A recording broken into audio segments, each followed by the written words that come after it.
Professor Noah's Spaceship by Brian Wildsmith. This was one of my favorite books when I was growing up as a little girl. What a fantastic spaceship. And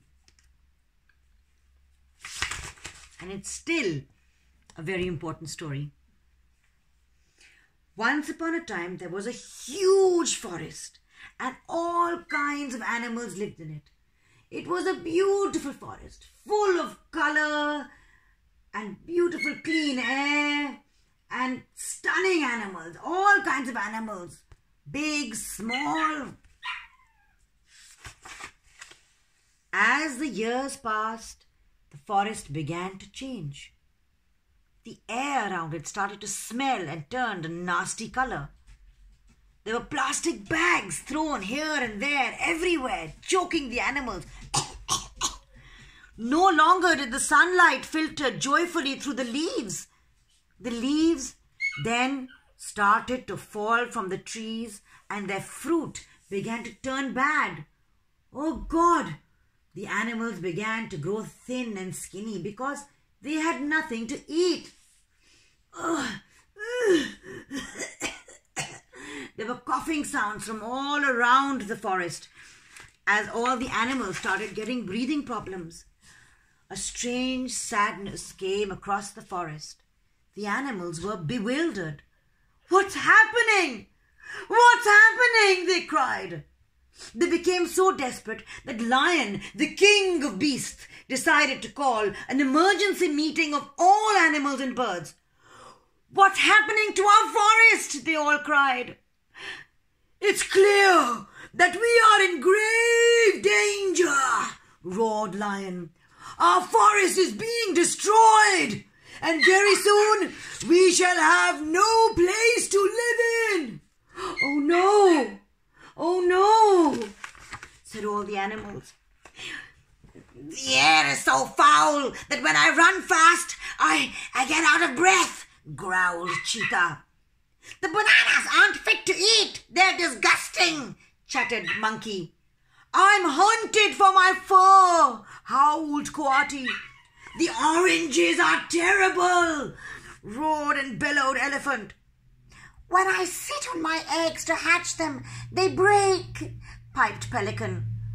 Lion sighed. "My friends, we must do something. Our very lives are in peril. Does anyone have an idea what we should do?" "Owl, you are wise amongst us. What must we do?" "During my flights over the forest," said Owl, "I've observed a huge and wondrous object being built. Whoever is building this must be very clever. He should be able to tell us what to do. We must go there at once. Follow me." They arrived at a huge fence surrounding a strange object.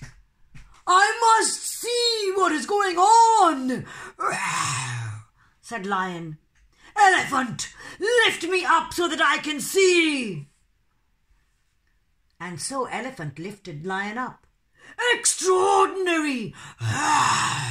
My, how very extraordinary! I've never seen anything like it," said Lion. "Whoever is building this must be very clever indeed. We must go and see him now." They banged on the door.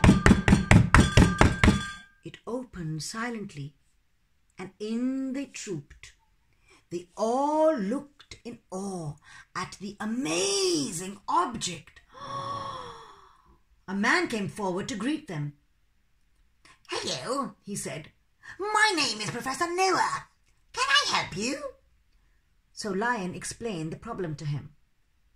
"My friends," said Professor Noah, "it is because of what you tell me that I am building this spaceship.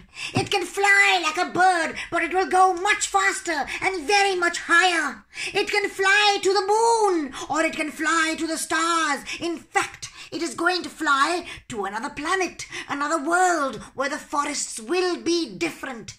But they will be as beautiful as our forest once was before it was spoiled by pollution. Would you like to come with me? Oh, yes, yes, please take us, they all said. How exciting it will be. We can't breathe here anymore. Please. The spaceship will be soon finished, said Professor Noah. My robots do most of the work, but I could do with a little help. And so the animals helped as much as they could. When the spaceship was nearly finished, they all had a very good time playing with the robots.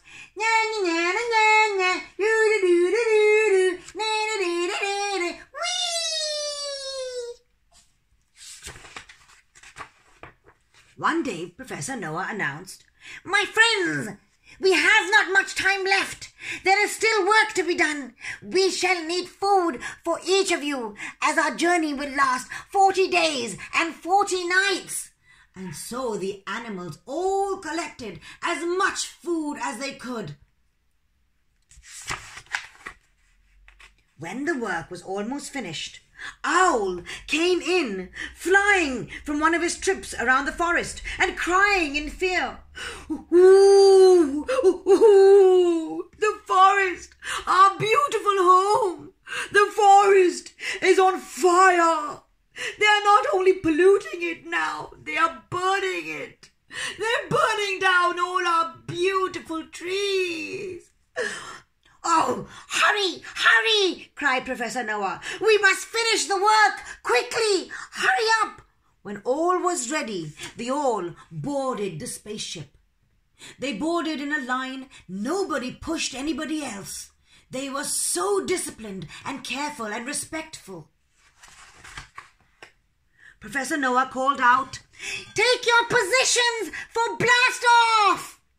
10, 9, 8, 7, 6, 5, 4, 3, 2, 1, Blastoff!" The great spaceship launched into the heavenly skies with a mighty roar just before the flames of the forest reached it. Up and up, faster and faster they soared. Looking back, the animals saw Earth getting smaller and smaller until it looked no larger than a shiny button. On and on they went into space. Suddenly, the great spaceship began to waggle from side to side. Oh, what's happening? What's happening?" all the animals cried. "Oh dear," said Professor Noah. "One of our time guidance fins has been damaged on takeoff. Oh no, soon we must travel through a time zone which will take us hundreds of years into the future and help us to reach our new planet. Our time zone guidance fin must be in the correct position. I need a strong volunteer to go into space and twist the fin back into shape." "I'll go," said Elephant. He put on a special spacesuit, went out through the airlock and pulled the fin into shape. "Hooray! Hooray!" all the animals cried. "Yay, you hero!" Professor Noah gave the elephant 10 oranges and called him a real hero. For 40 days and 40 nights, they all traveled through space. The further they went, the sadder the animals became. "Oh dear, I want to go home. I want to go home. I'm so homesick," said Nu. "Me too," cried Llama. "I want to go home. I'm so homesick." "We're all homesick," everyone wailed. "Oh dear," said Professor Noah. At last, they approached their new planet. "Wait, I must make sure all is well for us there," said Professor Noah. "Dove, go out and bring me back a leaf from a tree. Okay?" Dove did as he was told and came back with a leaf. Professor Noah tested the leaf in his computer.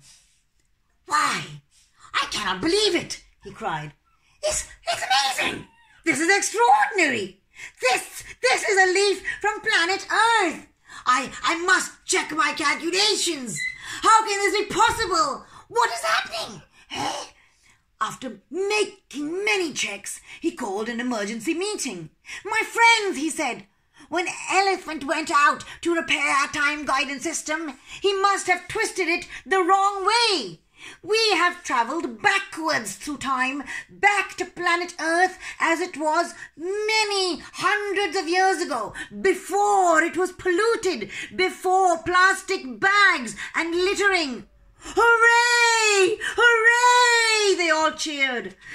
Does this mean that we have come back to Earth as it was in the beginning? Roared Lion. Yes, yes, said Professor Noah. It is a wonderful, beautiful, clean, fresh world, but we must keep it this way. As the sun rose, the spaceship descended to Earth. The animals all thanked Professor Noah for saving them. Thank you, wonderful Professor. You will always be our dear friend. And then they left joyfully for their new homes. How lovely it is. How beautiful. Ah, how fresh the air is. Oh, how wonderful. This is fantastic. Yes, said Otter. And thank goodness for all the rain. There seems to have been some flooding here. There's a lot of water. I hope we learn from this story to take care of our planet Earth before it's too late.